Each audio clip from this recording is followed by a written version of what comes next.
Assalamu alaikum wa rahmatullahi wa barakatuh. Je suis très heureux d'être parmi vous aujourd'hui en présence de nos frères et sœurs musulmans ainsi que de nos amis chrétiens. Merci à chacun d'avoir pris le temps d'assister à cette rencontre basée sur le dialogue, le respect et la recherche sincère de la vérité. C'est également un grand honneur pour moi de pouvoir échanger avec le professeur Dr Zakir Naik, dont les conférences ont aidé de nombreuses personnes à mieux comprendre l'islam et les autres traditions religieuses. Cher Dr Zakir Naik, je m'appelle Fawzan et voici ma question. Beaucoup de personnes affirment que le Coran déteste les Juifs. Est-ce vrai?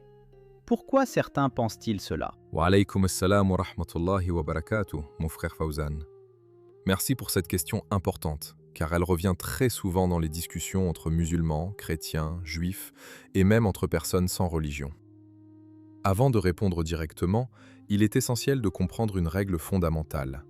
Lorsqu'on veut savoir ce qu'une religion enseigne réellement, il faut consulter ses sources authentiques et les replacer dans leur contexte. Dans le cas de l'islam, les principales références sont le noble Coran et les hadiths authentiques du prophète Muhammad, paix et bénédiction sur lui. La réponse courte est très simple. Non, le Coran n'enseigne pas la haine des Juifs en tant que peuple. Cette affirmation est souvent le résultat d'une mauvaise compréhension de certains versets ou d'une lecture partielle du texte sacré. Le Coran ne juge jamais une personne uniquement à cause de son origine ethnique, de sa race ou de son appartenance familiale. Au contraire, Allah nous enseigne dans la sourate Al-Hujurat, verset 13, qu'il a créé les peuples et les tribus afin qu'ils se connaissent les uns les autres, et que le plus noble auprès d'Allah est le plus pieux. Cela signifie que la valeur d'un être humain ne dépend ni de sa couleur de peau, ni de sa nationalité, ni de son appartenance ethnique. Lorsque nous parlons des Juifs dans le Coran, nous devons distinguer plusieurs choses. Le Coran parle parfois des enfants d'Israël, parfois de certains groupes spécifiques ayant vécu à une époque donnée, et parfois des croyants sincères parmi eux. Beaucoup de lecteurs ne font pas cette distinction et pensent que chaque verset s'applique à tous les Juifs de tous les temps, ce qui est une erreur. Le Coran rappelle même de nombreuses faveurs accordées par Allah aux enfants d'Israël. Dans plusieurs passages, Allah mentionne comment il les a sauvés de l'oppression du Pharaon, comment il leur a accordé des prophètes, des révélations et de nombreux bienfaits.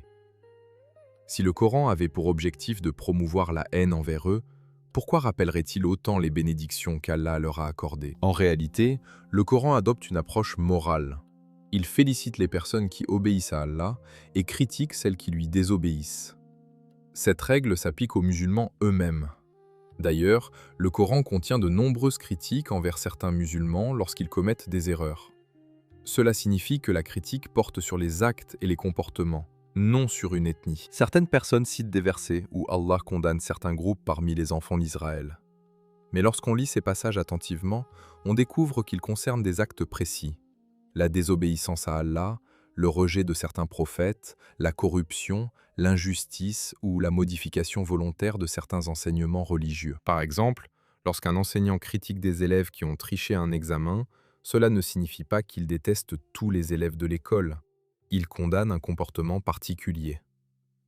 De la même manière, lorsque le Coran critique certains groupes parmi les enfants d'Israël, il critique leurs actions spécifiques. Il est également important de rappeler que l'islam reconnaît et honore de nombreux prophètes issus du peuple d'Israël. Les musulmans croient en Moïse, que nous appelons Moussa, paix sur lui. Nous croyons également en Aaron, David, Salomon, Zacharie, Jean-Baptiste et Jésus, paix sur eux tous. Tous ces prophètes ont un lien direct avec les enfants d'Israël. Réfléchissons un instant. Si l'islam détestait les Juifs en tant que peuple, pourquoi les musulmans seraient-ils obligés de croire en tant de prophètes issus de ce peuple? Pourquoi le Coran raconterait-il avec autant de détails l'histoire de Moïse, qui est d'ailleurs le prophète le plus souvent mentionné dans le Coran? Le Coran affirme aussi qu'il existe parmi les gens du livre des personnes sincères, honnêtes et croyantes. Allah explique que tous ne sont pas identiques. Cette précision est extrêmement importante. Le Coran refuse les généralisations injustes. Malheureusement, dans de nombreuses discussions contemporaines, certaines personnes prennent un verset révélé dans un contexte historique précis et l'utilisent pour juger des millions de personnes vivant aujourd'hui. Cette méthode n'est ni juste ni conforme à l'enseignement islamique. Regardons également la vie du prophète Mohammed, paix et bénédiction sur lui. Lorsqu'il arriva à Médine, il conclut des accords avec plusieurs tribus juives. Ces accords garantissaient leurs droits, leur sécurité et leur liberté religieuse. Cela montre clairement que la relation n'était pas fondée sur la haine. Le prophète, paix et salam, entretenait également des relations commerciales avec certains juifs. Des hadiths authentiques rapportent qu'au moment de sa mort, une partie de son armure était encore déposée comme garantie auprès d'un commerçant juif.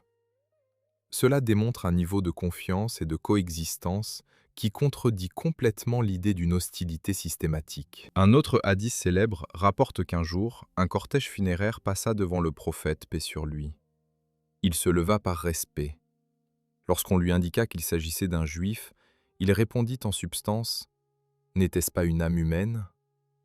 Cette réponse montre l'immense respect de l'islam pour la dignité humaine. Il faut également comprendre que le Coran critique parfois les musulmans eux-mêmes de manière très sévère. Certaines sourates dénoncent l'hypocrisie, la désobéissance ou le manque de sincérité de certains croyants.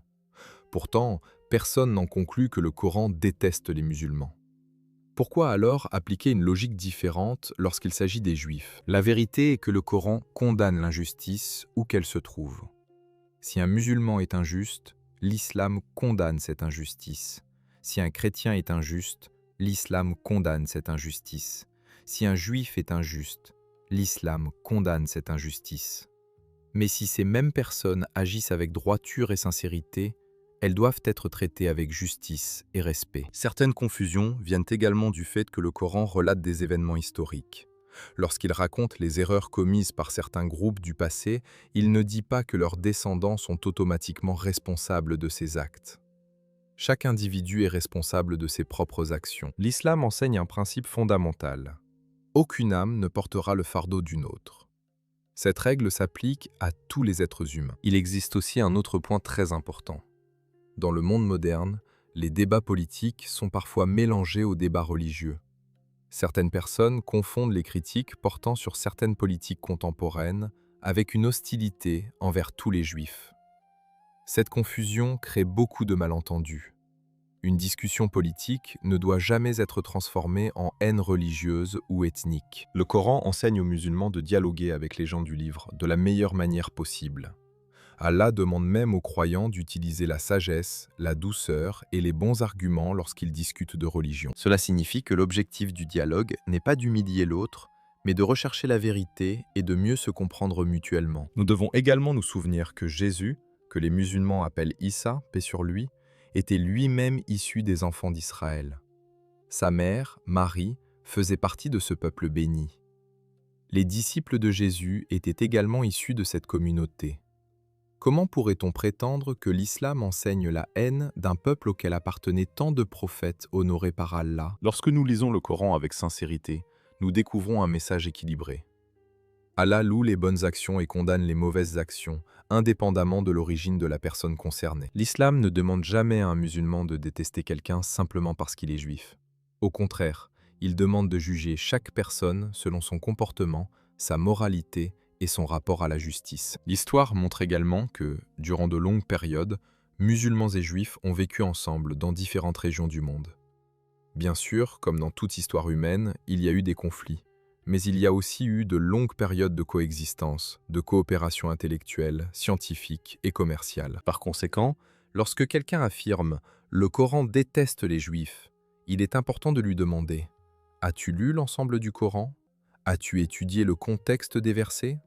As-tu examiné la vie du prophète Mohammed par les Heboutallah ?» Très souvent, la réponse est non. L'islam n'est pas une religion de haine. C'est une religion qui appelle à l'adoration d'Allah seul, à la justice, à la miséricorde et à la responsabilité individuelle. Le Coran ne dit pas qu'un peuple entier est mauvais. Il enseigne plutôt que parmi chaque communauté, il existe des personnes vertueuses et d'autres qui commettent des erreurs. Cette vision est beaucoup plus juste et beaucoup plus équilibrée. À nos frères chrétiens présents aujourd'hui, je souhaite également rappeler que les musulmans respectent profondément Jésus-Christ, sa mère Marie et les prophètes bibliques. Nous croyons que le dialogue respectueux est préférable aux préjugés et aux accusations mutuelles. À nos amis juifs qui pourraient entendre cette discussion, nous disons également que l'islam nous enseigne de parler avec justice et honnêteté. Nous pouvons avoir des désaccords théologiques tout en maintenant le respect humain. La véritable question n'est donc pas « le Coran déteste-t-il les Juifs ?» La véritable question est « sommes-nous prêts à lire le Coran dans son contexte et à comprendre son message complet ?» Lorsque nous faisons cet effort, nous découvrons que le Coran appelle les croyants à la justice, à la vérité et au respect de la dignité humaine. Avant de conclure cette première partie, je remercie mon frère Fawzan pour sa question, ainsi que toutes les personnes présentes pour leur écoute attentive. Si vous appréciez ce type de dialogue constructif entre l'islam et le christianisme, n'oubliez pas de vous abonner à la chaîne, de liker cette vidéo, de la partager autour de vous et de laisser un commentaire avec des mots. Votre soutien nous aide à diffuser davantage de connaissances, à corriger les idées reçues et à encourager des discussions respectueuses entre les différentes communautés. Qu'Allah nous guide tous vers la vérité, la sagesse et la compréhension mutuelle. Amin. Maintenant, approfondissons davantage cette question. Car certaines personnes pourraient dire « Si le Coran ne déteste pas les Juifs, pourquoi contient-il des versets qui critiquent certains d'entre eux ?» C'est une interrogation légitime, et pour y répondre correctement, nous devons comprendre une règle essentielle de lecture du Coran. Lorsqu'Allah raconte un événement historique, il ne le fait pas pour attiser la haine, mais pour transmettre une leçon morale et spirituelle. Prenons l'exemple de Pharaon. Le Coran critique sévèrement Pharaon pour son arrogance, son oppression et son rejet de la vérité. Pourtant, aucun musulman ne conclut que tous les Égyptiens sont mauvais. Pourquoi ?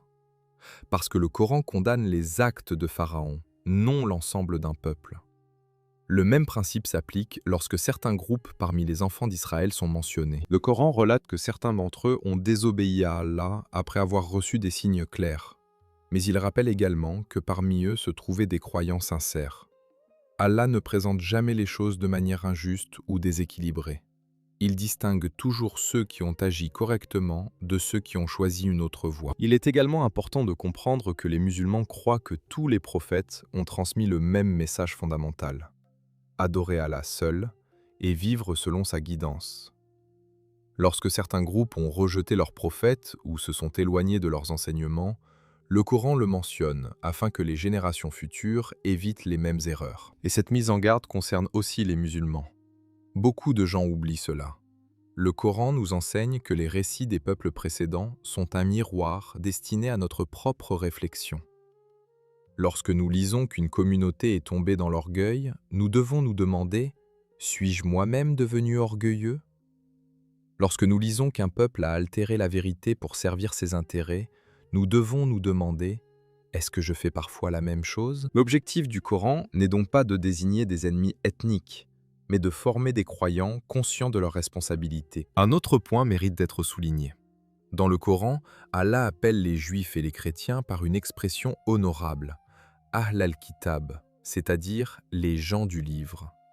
Cette appellation rappelle qu'ils ont reçu des révélations divines avant la venue du prophète Mohammed, paix et bénédiction sur lui. Ce simple fait montre déjà que l'islam reconnaît leur lien avec les révélations célestes. Bien sûr, l'islam considère que le Coran est la révélation finale et préservée. Mais reconnaître une divergence théologique ne signifie pas nourrir de la haine. Dans toute discussion religieuse sérieuse, il existe des désaccords. Pourtant, le désaccord ne doit jamais conduire à l'injustice. Le Coran ordonne même aux musulmans de faire preuve d'équité envers les autres communautés. Allah nous enseigne que la haine d'un peuple ne doit jamais nous pousser à être injuste. Cette règle est extraordinaire lorsqu'on y réfléchit. Même dans un contexte de conflit ou de désaccord, le croyant doit rester juste. Aujourd'hui, beaucoup de tensions naissent parce que certaines personnes confondent critique théologique et hostilité humaine. Lorsqu'un musulman dit qu'il ne partage pas certaines croyances du judaïsme ou du christianisme, cela ne signifie pas qu'il déteste les personnes qui suivent ces religions. De la même manière, lorsqu'un chrétien ou un juif exprime son désaccord avec certains enseignements islamiques, cela ne signifie pas nécessairement qu'il nourrit de la haine envers les musulmans. Une société saine est capable d'accepter les différences tout en maintenant le respect mutuel. Regardons également la réalité historique. Pendant des siècles, dans plusieurs régions du monde musulman, des communautés juives ont vécu sous des gouvernements musulmans. Elles avaient leurs dieux de culte, leurs érudits, leurs commerçants et leurs familles. Si l'islam enseignait réellement une haine systématique des Juifs, comment une telle coexistence aurait-elle été possible durant de longues périodes de l'histoire? Cela ne signifie pas que tout fut toujours parfait. L'histoire humaine n'est jamais parfaite. Des erreurs ont été commises par différentes communautés à différentes époques. Mais lorsque nous voulons connaître la position d'une religion, nous devons revenir à ses textes fondateurs et à ses principes, non uniquement à certains événements historiques. Parlons maintenant de Moussa, ou Moïse, l'un des plus grands prophètes de l'islam. Son histoire occupe une place immense dans le Coran. Pourquoi? Parce qu'elle contient d'innombrables leçons sur la foi, la patience, le courage et la confiance en Allah. Lorsque le Coran raconte l'histoire de Moïse et des enfants d'Israël, il montre parfois leur grandeur spirituelle et parfois leur faiblesse humaine. Mais n'est-ce pas exactement ce que nous voyons dans toutes les communautés? Les musulmans eux-mêmes ont connu des périodes de grandeur et des périodes de faiblesse. Les chrétiens également, les juifs également. Aucun groupe humain n'est exempt d'erreur. L'islam rejette l'idée selon laquelle une personne serait condamnée simplement à cause de son appartenance à une communauté particulière. Le jugement d'Allah repose sur la foi, la sincérité et les actions. C'est pourquoi le Coran nous enseigne que chaque âme sera jugée individuellement. Imaginez quelqu'un qui affirme « Je suis sauvé uniquement parce que je suis né dans telle communauté ». L'islam rejette cette idée. Être né musulman n'est pas une garantie automatique. De même, être né dans une autre communauté ne constitue pas une condamnation automatique. Allah connaît parfaitement les intentions, les efforts et les actions de chaque être humain. Certains versets parlent également de personnes qui ont caché ou déformé des vérités religieuses. Là encore, ces passages sont parfois mal compris. Le Coran ne dit pas que tous les membres d'une communauté ont fait cela. Il critique des individus ou des groupes précis qui ont adopté certains comportements. Si un enseignant dit « certains étudiants ont triché », personne ne comprend qu'il accuse tous les étudiants de l'école. Pourtant, lorsque le Coran utilise un langage similaire pour évoquer certains groupes historiques, certains lecteurs généralisent immédiatement. Cette méthode de lecture est incorrecte. Il est aussi intéressant de remarquer que le Coran contient des éloges envers certains membres des gens du livre.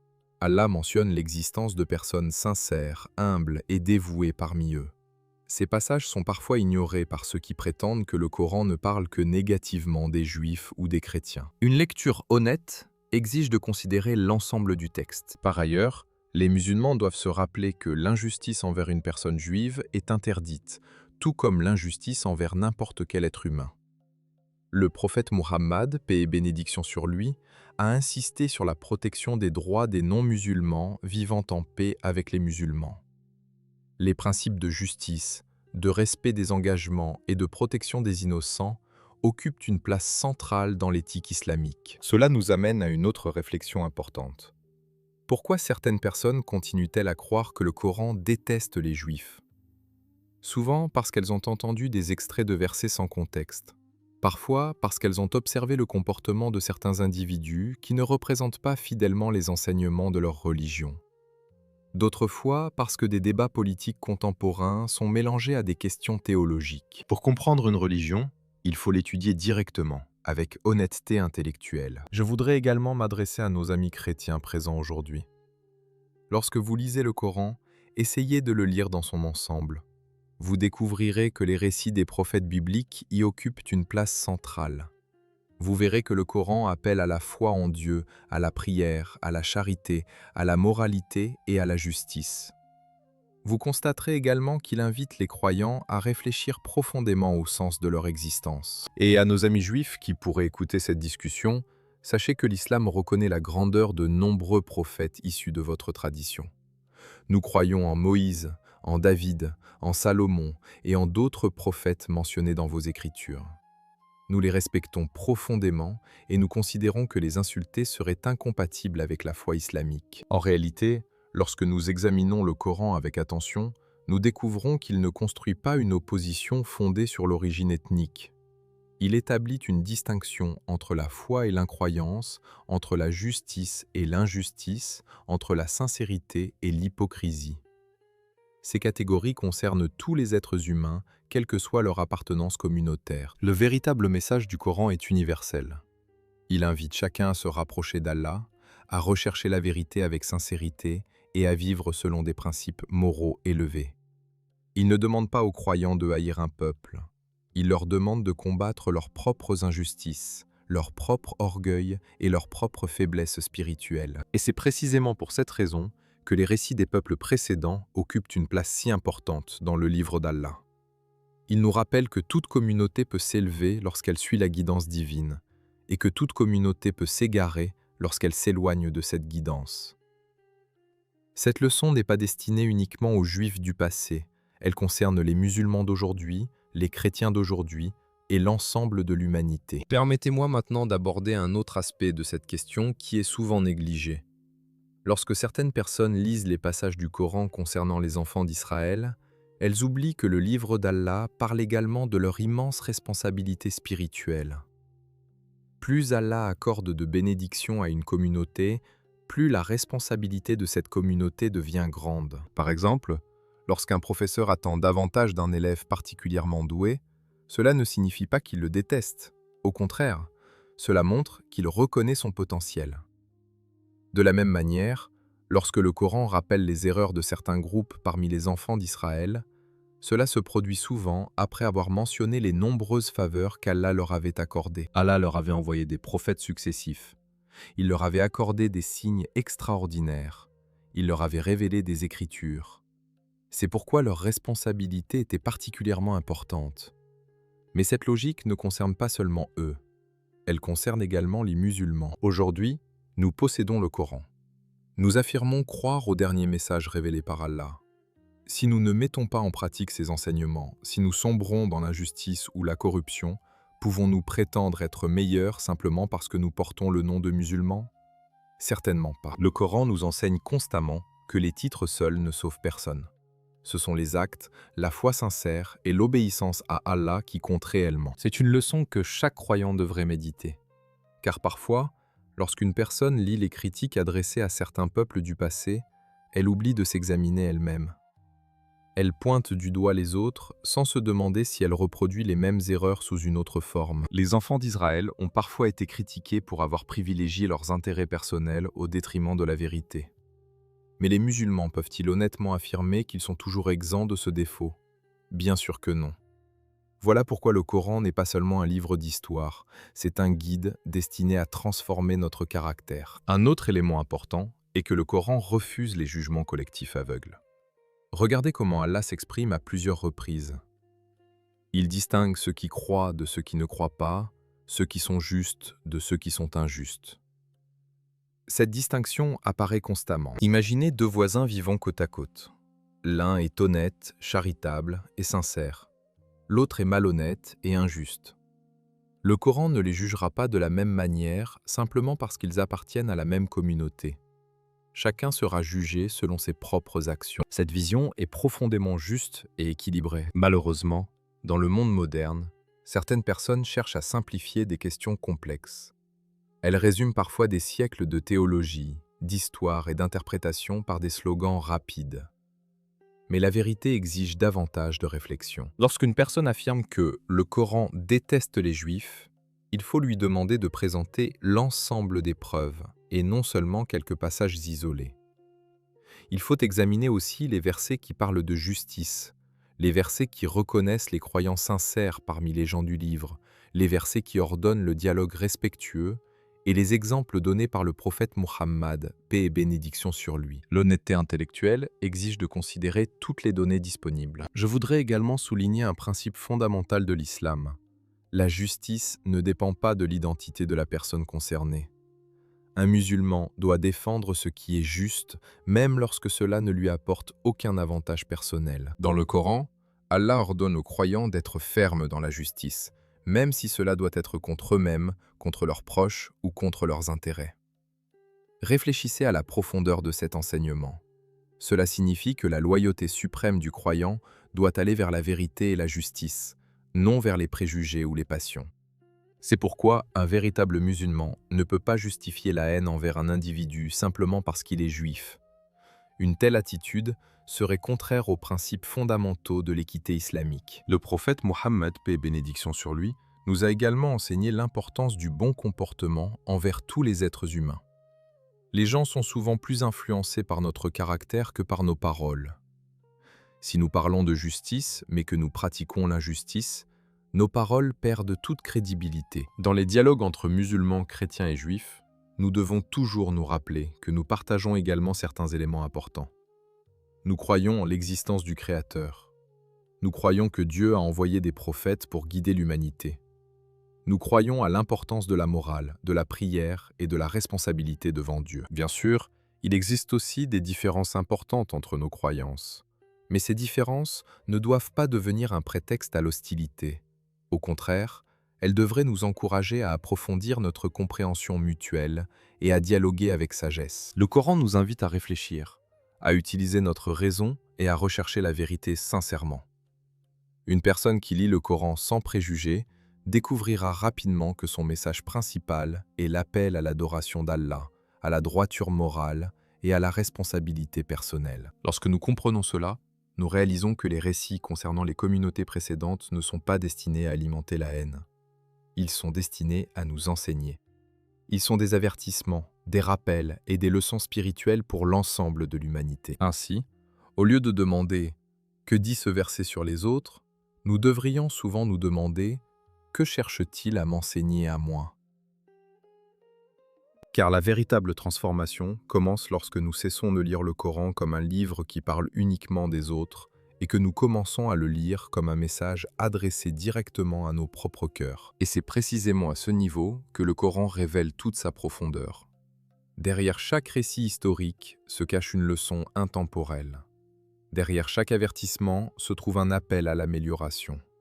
Derrière chaque exemple du passé se trouve une guidance destinée aux générations futures. C'est pourquoi les musulmans, les chrétiens et les juifs qui recherchent sincèrement la vérité peuvent tous tirer profit de ces réflexions, car elles nous rappellent que la justice, l'humilité, la sincérité et la soumission à Dieu sont des valeurs qui transcendent les frontières des communautés humaines. Cher Dr Zakir Naik, je vous remercie sincèrement pour le temps que vous nous avez accordé, ainsi que pour toutes ces explications détaillées.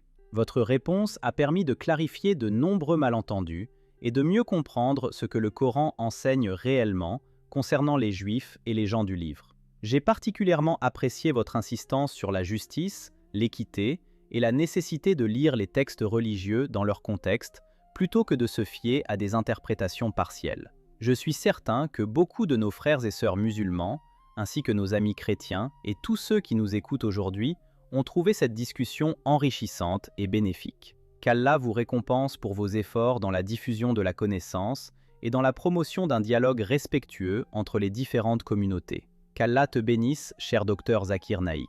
Mon frère Fawzan, merci pour votre question pertinente, votre écoute attentive et votre attitude respectueuse tout au long de cette discussion. Je prie Allah de nous guider tous vers la vérité, de nous accorder la sagesse et de nous permettre d'approfondir continuellement notre compréhension de sa révélation. Je remercie également tous les spectateurs qui ont suivi cet échange jusqu'à la fin. Si cette discussion vous a été utile, n'oubliez pas de vous abonner à Paix du Messager, d'aimer cette vidéo et de la partager avec votre famille, vos amis et toute personne qui pourrait en tirer profit. Et surtout, participez dans les commentaires en posant vos questions concernant ce sujet ou d'autres thèmes liés à l'islam, au christianisme, au dialogue interreligieux et à la compréhension du Coran. Vos questions sont importantes et peuvent contribuer à de futures discussions constructives. Qu'Allah nous guide tous vers ce qui est juste et nous accorde sa miséricorde. Amin.